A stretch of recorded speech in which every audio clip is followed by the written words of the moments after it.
మన ప్రభు అయిన యేసుక్రీస్తు పరిశుద్ధ నామములో ఈ పాడ్కాస్ట్ ద్వారా వాక్యం వింటున్న ప్రతి వారికి నా హృదయపూర్వకమైనటువంటి వందనాలు. దేవుడు మిమ్మను దీవించునుగాక. కీర్తనల గ్రంథం 81వ కీర్తన 16వ చరణం. అతి శ్రేష్టమైన గోధుమలను అనుగ్రహించి నేను వారిని పోషించదును, కొండ తేనెతో నిన్ను తృప్తిపరచుదును. ఈ వాక్యం వింటున్నటువంటి నా ప్రియ సహోదరుడు సహోదరి, ప్రభు నేడు సెలవిస్తున్నటువంటి మాట ఏదనగా, నేను అతి శ్రేష్టమైనటువంటి గోధుమలను అనుగ్రహించి పోషిస్తాను, కొండ తేనెతో నిన్ను తృప్తిపరుస్తాను. నేను ఆరాధిస్తున్నటువంటి నా ప్రభు పోషించడానికి, తృప్తిపరచడానికి శక్తి కలిగిన వాడు. తన బలము చేత ఈ భూమికి పునాదిని వేసిన వాడు, తన జ్ఞానము చేత ఆకాశమును విశాలపరిచిన వాడు, తన ప్రజ్ఞ చేత సమస్తమును సృజించిన వాడు, అందరి జీవులను పోషించుటకును క్షేమము కలుగు చేయుటకును సమర్థుడు, శక్తి గలవాడు. ఆ ప్రభువు సెలవిస్తున్నాడు, నేను మిమ్మల్ని పోషిస్తాను, తృప్తిపరుస్తాను. ఏ విధంగా పోషిస్తావు ప్రభువా, ఏ విధంగా నీవు తృప్తిపరుస్తావు అని అడిగితే ఆయన అంటున్నారు, గోధుమలతో నేను నిన్ను పోషిస్తాను, యవ్వల పిండితో నిన్ను పోషిస్తాను అని ఆయన అంటలేదు. శ్రేష్టమైన గోధుమలతో నిన్ను పోషిస్తాను, శ్రేష్టమైన యవ్వల పిండితో, శ్రేష్టమైన ధాన్యముతో నిన్ను పోషిస్తాను అని కూడా అనట్లేదు. ఆయన అంటున్నారు, అతి శ్రేష్టమైనటువంటి గోధుమలతో, అతి శ్రేష్టమైనటువంటి ధాన్యముతో, అతి శ్రేష్టమైనటువంటి ఆహారముతో, అతి శ్రేష్టమైనటువంటి భోజ్యముతో నేను మిమ్మల్ని పోషిస్తాను.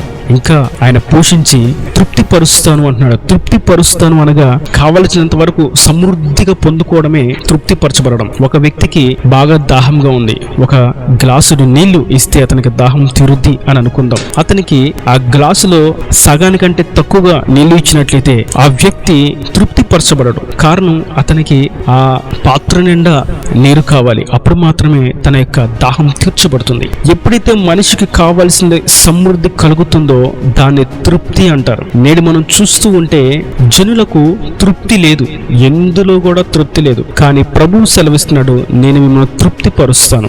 ఇది లోక ఇచ్చలకు సంబంధించినది కాదు, శరీర కోరికలకు సంబంధించినది కాదు, సుఖ భోగాలకు సంబంధించినది కానే కాదు. ఇది ఆధ్యాత్మికతకు సంబంధించినది. ఈ భూలోకంలో దేవుని నమ్ముకున్న, దేవుని ఆశ్రయించిన జనులు ఏ విషయంలో పోషించబడట్లేదు, ఏ విషయంలో తృప్తిపరచబడట్లేదు అని మనం చూసినట్టయితే, ఒకటి శరీర సంబంధంగాను పోషించబడట్లేదు, తృప్తిపరచబడట్లేదు, ఆత్మీయంగాను పోషించబడట్లేదు, తృప్తిపరచబడట్లేదు. మొదట శరీర సంబంధమైనటువంటి విషయాలను మనం చూద్దాం. మన పితరులు ఇజ్రాయేలీలు అరణ్యంలో యాత్రను కొనసాగిస్తూ ఉన్నారు. అనేకమైనటువంటి కార్యాలను దేవుడు వారి కొరకు జరిగించాడు.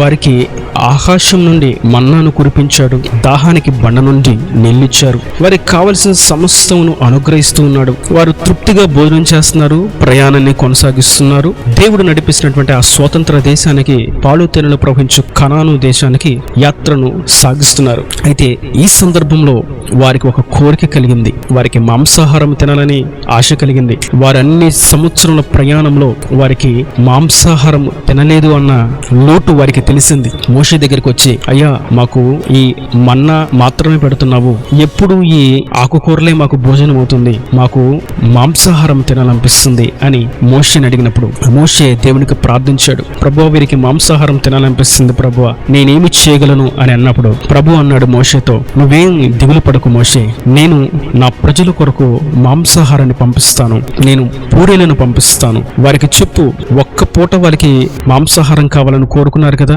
ఒక్కరోజు వారికి మాంసాహారం కావాలని కోరుకున్నారు కదా, వారికి చెప్పు, ఒక రోజు కాదు, 2 రోజులు కాదు, 3 రోజులు కాదు, 4 రోజులు కాదు, 10 రోజులు కాదు, 20 రోజులు కాదు, నెల మొత్తం మీకు మాంసాహారాన్ని నేను ఇస్తాను అని మోషేతో ప్రభు సెలవిచ్చారు. వారు కోరుకున్నది ఒక్క పూట మాంసాహారం కావాలని, కానీ ప్రభు వారికి నెల రోజులు మాంసాహారాన్ని ఇచ్చాడు. వారు కడుపార తిన్నారు, పోషించబడ్డారు, మరియు వారు తృప్తిపరచబడ్డారు. ప్రభు ఇస్తే, ప్రభు చేస్తే అట్టి విధమైనటువంటి సంతృప్తి కలుగుతుంది. మరియు మనం ఆత్మ సంబంధంగా చూసినట్లయితే దేవుని వాక్యాన్ని స్పష్టంగా వివరించడం అనేది దేవుని వాక్యము చేత పోషించడం. కొందరికి పాలు పెట్టడం కూడా రాదు, కొందరికి అసలు శ్రేష్టమైనటువంటి ఆహారం అంటే ఏంటి తెలియదు, అతి శ్రేష్టమైనటువంటి ఆహారం అంటే ఏంటి తెలియదు, వాక్యోపదేశం తెలియదు, వాక్యోపదేశం యొక్క సారము తెలియదు, ఉపదేశము తెలియదు, ఉన్నతమైనటువంటి ఉపదేశము అసలే తెలియదు.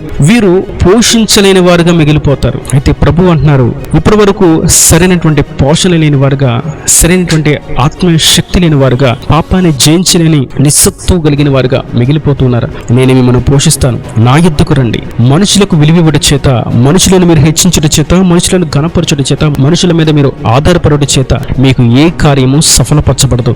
మీ దృష్టి నాపైన ఉన్న ఎడల నేనే మిమ్మల్ని పోషిస్తాను, శ్రేష్టమైనటువంటి మాటలను మీకు అనుగ్రహిస్తాను. అయితే అది ఎలా జరుగుతుంది? ప్రతిరోజు మనం దేవుని వాక్యాన్ని దర్శించినప్పుడు, ఆయన వాక్యాన్ని పఠించినప్పుడు, ఆయన వాక్యాన్ని ధ్యానించినప్పుడు శ్రేష్టమైనటువంటి, అతి శ్రేష్టమైనటువంటి ఆత్మీయ ఆహారాన్ని ఆయన అనుగ్రహిస్తాడు. మరియు ఎలా అనుగ్రహిస్తాడు? తృప్తి కలిగేంత వరకు ఆయన అనుగ్రహిస్తాడు. ఆ మాట చేత నూతనమైనటువంటి బలాన్ని పొందుకొని ఈ దినమును జయించడానికి, ఈ దినమును సాగించడానికి, ఈ దినమును చేయవలసినటువంటి పనులు, కర్తవ్యాలు నెరవేర్చడానికి కావాల్సినటువంటి సత్తువను, ఆత్మీయ బలమును, శక్తి మనకు అనుగ్రహిస్తుంది.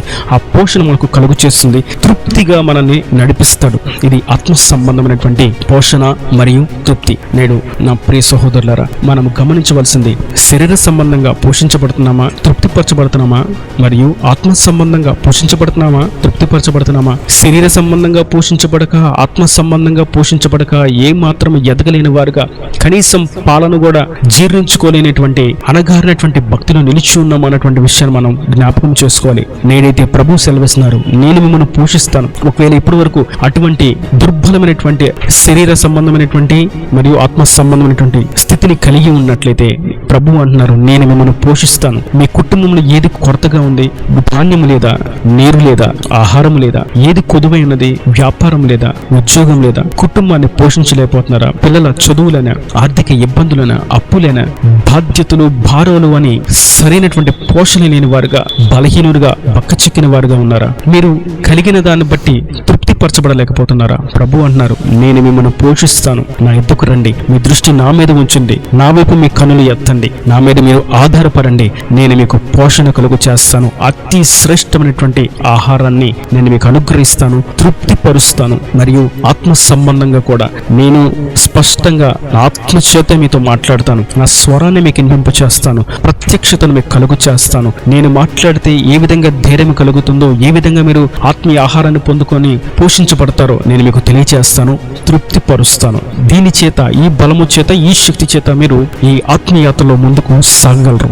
ప్రవక్త అయినటువంటి ఏలియా ఒక దినమున తన సేవా జీవితాన్ని నిలిపి, ఇక్కడితో నా జీవితం అంతరించిపోతుంది అనేటువంటి దిగులుతో, బాధతో ఉన్నాడు. కానీ ప్రభు అన్నారు, నేను నిన్ను పోషిస్తున్నాను, నేను నిన్ను తృప్తిపరుస్తున్నాను. ఇది శరీర సంబంధమైనటువంటి ఆహారము. మరియు నీవు నీ శక్తికి మించినటువంటి ప్రయాణము చేయడానికి కావలసినటువంటి సత్తువను కూడా నేను నీకు అనుగ్రహిస్తున్నాను. ఇది ఆధ్యాత్మిక బలం. ఏలియాకి కావలసినటువంటి ఆహారమును, రొట్టెను పెట్టారు, తృప్తిపరిచారు. మరియు ఆత్మ సంబంధంగా తాను ప్రయాణము చేయడానికి 40 దినములు నడిచి ప్రయాణించడానికి కావలసినటువంటి ఆత్మీయ శక్తిని, శరీర శక్తిని, నిరీక్షణను, విశ్వాసమును ఏలియాలో కలుగు చేశారు. తన పరిచర్య ఈ దినమే ఆగిపోయింది, తన జీవితం ఈ దినమే ముగిసిపోతుంది అన్నటువంటి ఆలోచనలో, ఆందోళనలో, భయముతో దిక్కుతోచని స్థితిలో ఉన్నటువంటి ఏలియాని దేవుడు శరీర సంబంధంగా పోషించాడు మరియు ఆత్మ సంబంధంగా పోషించాడు.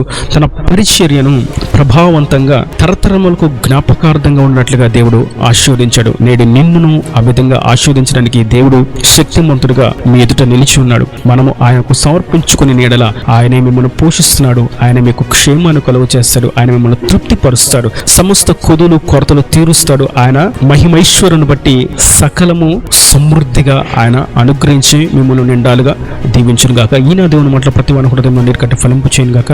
ఆమెన్. God bless you. తలలు వంచి కన్నులు మూసినట్లయితే మీ కొరకు చిన్న ప్రార్థన. ప్రేమ స్వరూపీకరణ కటాక్షం కలుగుతండి. నా ప్రభు వాక్యం ఉన్న ప్రతి ఒక్క బిడ్డని కృపతో జ్ఞాపకం చేసుకుని ఉండాలిగా దీవించండి. ప్రతి ఒక్క బిడ్డ హృదయంలో ఉన్నటువంటి భారమును, వేదనను తీసివేయండి. సకల కొదువులు, కొరతలను తీసివేయండి. సమృద్ధిని దయచేయండి, పోషించండి. అతి శ్రేష్టమైనటువంటి ధాన్యముతో, ఆహారముతో వారిని పోషించండి. తృప్తిని కలుగు చేసి నీ సన్నిధిలో సాక్షులుగా వారిని నిలబెట్టి మీరు అక్కడ రాజ్యమును సిద్ధపరచమని ఆత్మీయంగాను, శారీరకంగాను సమృద్ధి అయినటువంటి పోషణను, తృప్తిని కలుగు చేసి అక్కడ రాజ్యాన్ని సిద్ధపరచమని యేసు పరిశుద్ధులను ప్రార్థించి వేడుకుంటున్నాను తండ్రి. ఆమెన్. ఆమెన్.